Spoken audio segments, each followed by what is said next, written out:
Comment être monétisé rapidement et être payé par YouTube. Dans cette vidéo, je vais te guider dans le processus complet, étape par étape, pour que toi aussi tu puisses monétiser ta chaîne le plus rapidement possible. D'ailleurs, certains des créateurs que j'ai suivis ont même pu le faire en moins de 30 jours. Et c'est d'autant plus intéressant que YouTube est la plateforme qui paye le mieux, avec des RPM allant de 5 à plus de 20 € pour les 1000 vues selon les créateurs. Alors avant de parler de toutes les étapes qui vont te permettre de débloquer la monétisation rapidement, petit rappel sur les deux méthodes. La méthode numéro 1, c'est d'avoir 1000 abonnés et 4000 heures de visionnage au cours des 12 derniers mois. Et puis il y a aussi une seconde méthode qui est d'avoir 1000 abonnés et 10 millions de vues sur les shorts sur les 90 derniers jours. Alors autant te le dire tout de suite, la méthode numéro 1, elle est beaucoup plus facile parce qu'il suffit d'une ou deux vidéos qui deviennent un peu virales sur ta chaîne pour débloquer la monétisation, alors que de l'autre côté, il faut vraiment faire des shorts qui font énormément de vues. Et dans les faits, c'est quand même beaucoup plus difficile de débloquer la monétisation avec la seconde méthode, et en plus de ça, les revenus publicitaires ils vont être beaucoup plus élevés sur des vidéos longues. Maintenant qu'on est d'accord sur l'objectif qui est 1000 abonnés et 4000 heures de visionnage, on va voir toutes les étapes pour que tu puisses débloquer la monétisation sur ta chaîne.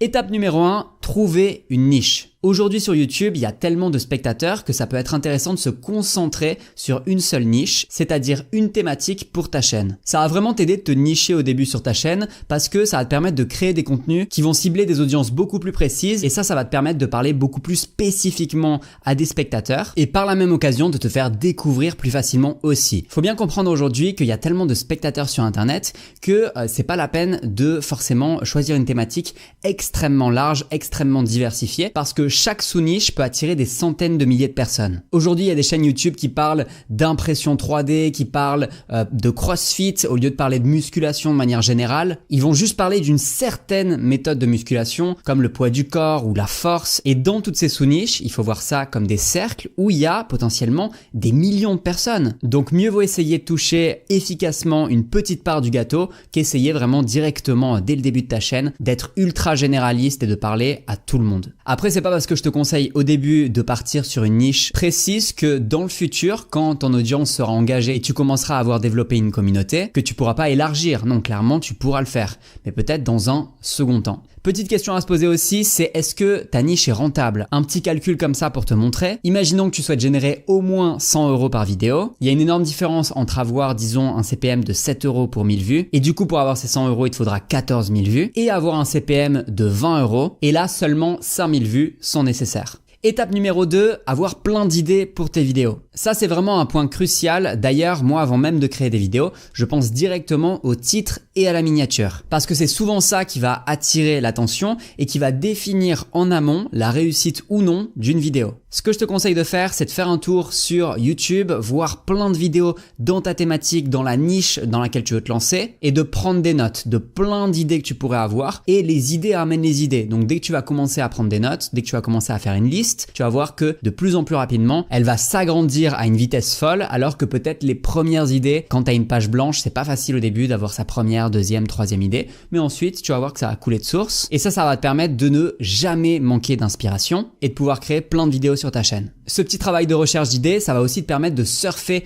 sur les tendances, de voir ce que c'est en ce moment, est-ce qu'il y a des actualités dans ta thématique, et puis aussi de voir ce qui fonctionne bien dans ta niche. Ok, c'est le fil du montage et j'ai découvert un outil pour générer des idées de vidéos pour ta chaîne en s'inspirant des vidéos virales qui sont en train de fonctionner aujourd'hui dans ta thématique. C'est un outil que tu peux utiliser complètement gratuitement et qui a été créé par le même créateur que TubeBuddy. Alors je vais te montrer très rapidement comment l'utiliser. Tu vas sur cette page Creative Fuel que je te mettrai dans la description et tu cliques sur ce gros bouton pour t'inscrire. Et ce que tu vas faire, c'est que tu vas tout simplement rentrer le lien URL de ta chaîne, tu le copies-colles, et en appuyant sur Build Profile, ce que ça va faire, c'est que ça va utiliser l'intelligence artificielle pour comprendre quelle est ta chaîne, ta thématique, ton audience. Tu vois là, il a compris que sur ma chaîne, je parlais beaucoup de YouTube, d'audience, d'algorithme. Il a déjà présélectionné des niches, des topics, mais tu peux en ajouter de nouveau si tu trouves qu'il manque des choses. Et ça va aussi te proposer des chaînes qui ont une thématique similaire, voire même peut-être des concurrents. Quand c'est fait, tu appuies sur Finish et ensuite on va pouvoir générer des idées. Alors juste avant, je te conseille d'aller dans Profil ici. Sur cette page, tu peux voir toutes les données que l'IA a sorties. Par exemple, moi pour la démographie, tu vois, qui disent que c'est une audience qui a entre 18 et 34 ans, qui veulent devenir youtubeurs. Même si c'est en anglais, ça c'est pas du tout grave, parce que ce qui nous intéresse, c'est d'avoir les idées en français. Et pour ce faire sur cette page, il faut que tu ailles en bas ici dans paramètres, tu changes le langage, tu vas ici et tu vas mettre français. Et comme ça, à partir de maintenant, toutes les idées qu'on va générer seront en français. Alors moi, je me suis amusé un peu, hein. J'ai pas pris que ma chaîne, j'ai pris différentes niches pour vraiment tester l'outil et voir ce que ça pouvait donner. Et ce que je te propose, c'est de tester ensemble sur la thématique de la productivité. Ce qu'on peut faire juste avant de générer les idées, c'est de faire un petit tour sur cet onglet inspiration. Du coup, on va pouvoir voir la chaîne de tous tes concurrents, même si sur YouTube, c'est pas forcément des concurrents, mais tu vois qu'il y en a pas mal. Il y en a certains qui sont d'ailleurs sur le marché anglophone et d'autres que j'ai déjà un petit peu rajouté. Tu peux rajouter une chaîne juste en appuyant ici. On va mettre par exemple Teio. T'es pas obligé, tu vois, de tout le temps mettre l'URL. Tu peux juste rechercher comme ça. Voilà, on l'a ajouté et maintenant, on va pouvoir aller dans idées. On va cliquer sur ce bouton pour générer et on va aller dans reimagine. Alors juste une petite info, si t'es pas super à l'aise avec l'anglais, à tout moment, tu peux faire clic droit sur ton navigateur et cliquer sur traduire en français. Et là, tu vois que ça a traduit. Maintenant, c'est réinventer par exemple. On va appuyer sur choisir. On arrive sur cette page et on rentre dans la partie super intéressante de l'outil parce que en fait, on a un multiplicateur. Ce multiplicateur, il montre que en passant la souris dessus, que cette vidéo a obtenu des résultats 3,2 fois supérieurs à la moyenne des vidéos de la chaîne. Parce que ce qui est intéressant, c'est pas juste de voir le nombre de vues, parce que le nombre de vues, bon voilà, si t'es Squeezie, de toute manière, il va y avoir des millions de vues, mais c'est de voir le nombre de vues par rapport à la moyenne de la chaîne, et ça permet de faire ressortir les bangers, les vidéos qui marchent super bien en ce moment. Tu vois que là, on l'a juste fait sur les 30 derniers jours, mais je pourrais aller sur les 90 derniers jours, et tu vas pouvoir voir d'un coup d'œil toutes les vidéos qui sont en train de super bien fonctionner pour tes concurrents, et ça, même si c'est des petites chaînes, par exemple une chaîne qui a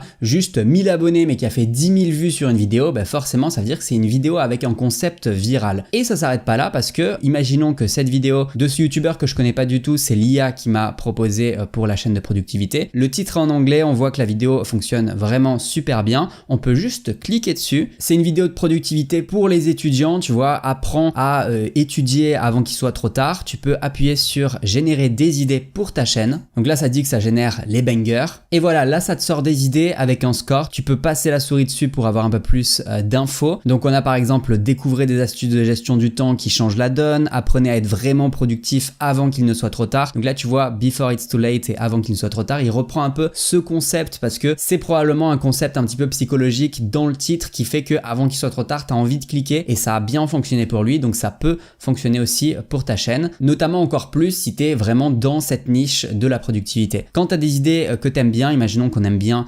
celle-là, qu'on aime bien aussi celle-ci, allez, là on va appuyer sur ce bouton Done et du coup dans idées on aura ces deux idées où on a mis un petit cœur dessus et on peut à tout moment continuer à générer plus d'idées. Le but c'est d'avoir toutes tes futures vidéos qui sont un petit peu stockées dans ces idées et tu viens piocher dedans quand tu dois simplement créer du contenu. Comme ça tu pars pas du tout de zéro, tu pars avec une très bonne base. Tu pourras appuyer ensuite sur plan vidéo, ça va te donner plein d'infos, notamment pour bien préparer ton tournage. Alors il y a aussi un onglet monétisation, mais ça j'y reviendrai un petit peu plus tard dans la vidéo. En tout cas si l'outil t'intéresse, je te laisse le lien dans la description de la vidéo. Ok, étape numéro 3, le script. Maintenant que tu as plein d'idées de vidéos, il est temps d'écrire le script. Il y a plusieurs choses super importantes dans la structure de ta vidéo. La première, bien entendu, c'est l'accroche. Et la meilleure façon de garder l'attention de tes spectateurs, c'est déjà de ne pas les tromper. Dis-toi que ils ont vu une miniature, ils ont vu un titre, ils décident de t'accorder leur confiance en cliquant sur ta vidéo. Et du coup, il faut que ça soit cohérent avec ce qu'ils ont vu dans le titre à la miniature. Faire ça, c'est un très bon moyen de satisfaire le spectateur et qu'ils se disent « Ok,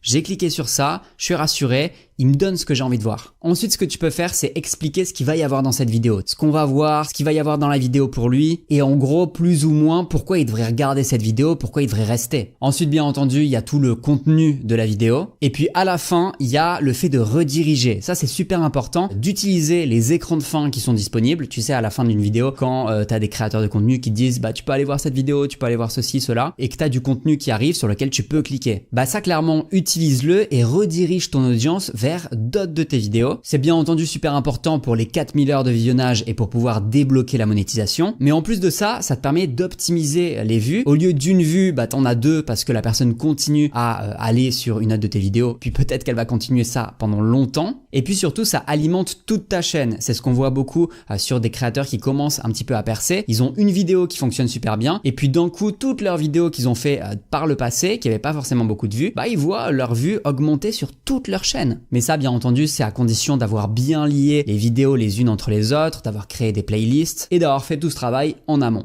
Étape numéro 4, l'enregistrement. Alors, le meilleur conseil que je peux te donner pour l'enregistrement, c'est d'être à l'aise pendant que tu t'enregistres. Je sais que c'est pas facile et notamment si tu as une chaîne que tu débutes, qui est pas encore monétisée, bah forcément, t'es peut-être pas super bon devant la caméra. Et donc du coup, moi je te conseille de te mettre à l'aise, d'être dans un espace où si tu es à l'aise seul, de peut-être dire aux personnes qui vivent avec toi d'avoir un petit moment seul, ou alors toi-même tu t'isoles dans une pièce où tu vas être bien. Je sais que c'est pas facile et notamment au début d'être avec d'autres personnes parce que forcément tu as un peu l'impression qu'ils écoutent ce que tu dis, forcément aussi on se trompe au début et même moi je me trompe toujours, hein. C'est pour ça qu'heureusement il y a le montage et les cuts, on verra ça après. Et du coup ça aide énormément de pouvoir être à l'aise pendant son tournage et de pas être dérangé. Ce qui va t'aider pour débloquer la monétisation, c'est d'avoir ces 1000 premiers abonnés qui sont au final une petite communauté de personnes qui aiment bien ce que tu racontes, qui sont attachées à toi. Et ces personnes, elles s'attachent à toi parce que elles ont vu ta personnalité dans tes vidéos, elles ont bien aimé ce que tu racontes, le fond, la forme. Et du coup, pour qu'elles puissent s'attacher à toi, forcément, dans le tournage, dans l'enregistrement de tes vidéos, il faut non pas juste que tu parles à l'objectif d'une caméra ou de ton téléphone,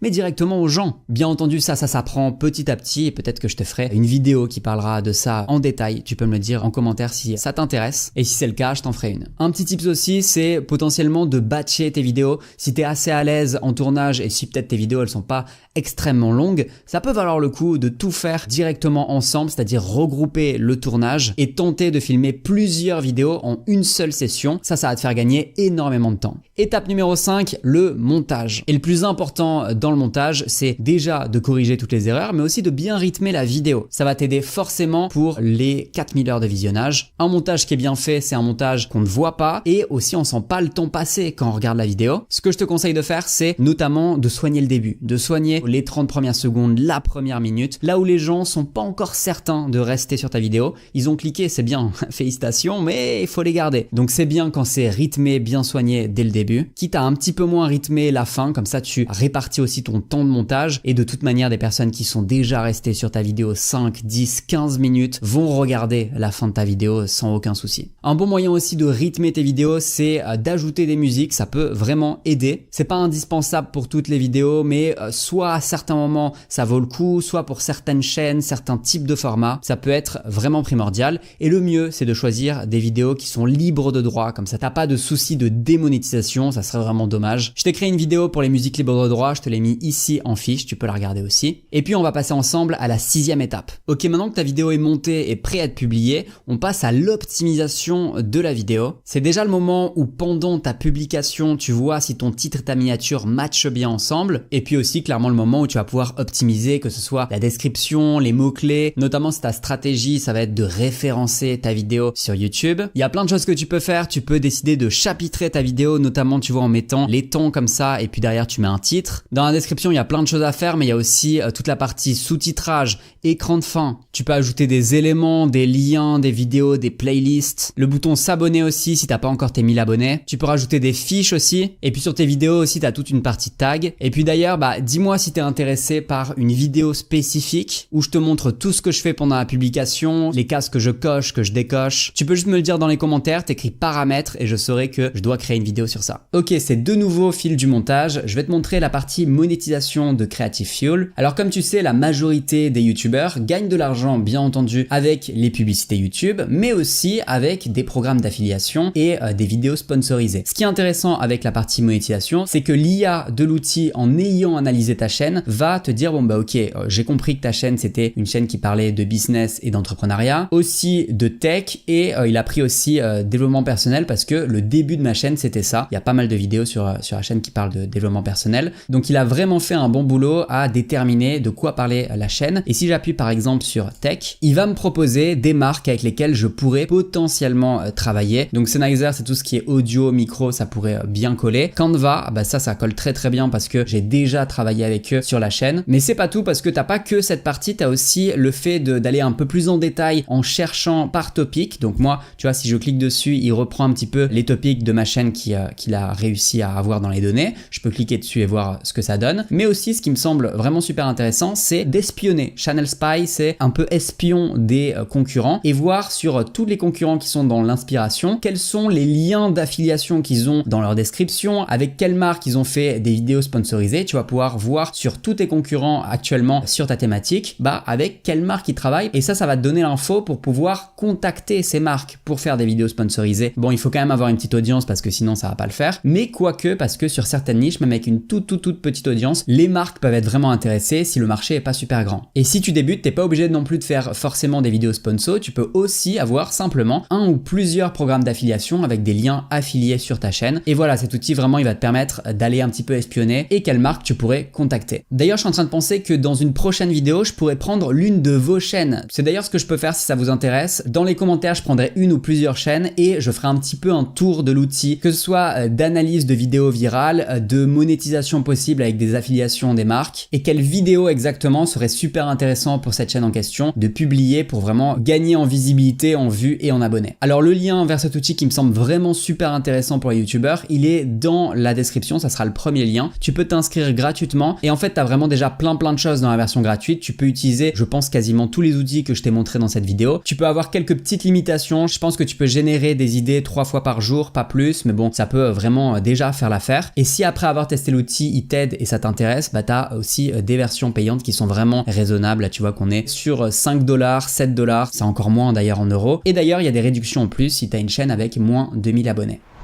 L'étape numéro 7, ça va être d'analyser et recommencer. Pour qu'une vidéo soit performante aux yeux de YouTube et qu'il décide de te la recommander à de plus en plus de gens, à une audience de plus en plus grande, il y a deux choses. Il y a le taux de clic et la durée de visionnage. Moi, ce que je te conseille de faire, c'est de créer des vidéos, mais aussi de regarder derrière si ça a fonctionné ou pas, mais pas juste en termes de nombre de vues, mais aussi de regarder un petit peu plus en détail, de plonger dans déjà le taux de clic. Est-ce que ça a performé ou pas? De manière très générale, un taux de clic de 8 à 10%, c'est bien. Un taux de clic qui est en dessous de 5%, ça peut être un signal d'alerte qui montre un petit peu que le titre, la miniature, ça va pas trop, ça fait pas vraiment cliquer les gens et c'est peut-être pas super attirant. Mais c'est important aussi de voir le nombre de vues. Si tu as une vidéo qui a juste 100 vues, on va pas avoir un échantillon de personnes assez grand pour décider si le taux de clic est vraiment performant ou pas. Notamment si tu as juste 100 vues et que tu as un taux de clic de 10% par exemple, du coup 10% normalement c'est bien, mais là peut-être qu'il faudra avoir un taux de clic encore plus élevé. Donc les chiffres exacts, c'est compliqué, notamment quand il n'y a pas assez de données, parce que là ça va être beaucoup plus difficile de juger si c'est un bon taux de clic ou pas. En tout cas, moi je te donne quand même des ordres d'idées. Et puis ensuite tu as la courbe de rétention que tu peux trouver dans les données d'analyse de ta vidéo, et ensuite tu vas dans cet onglet engagement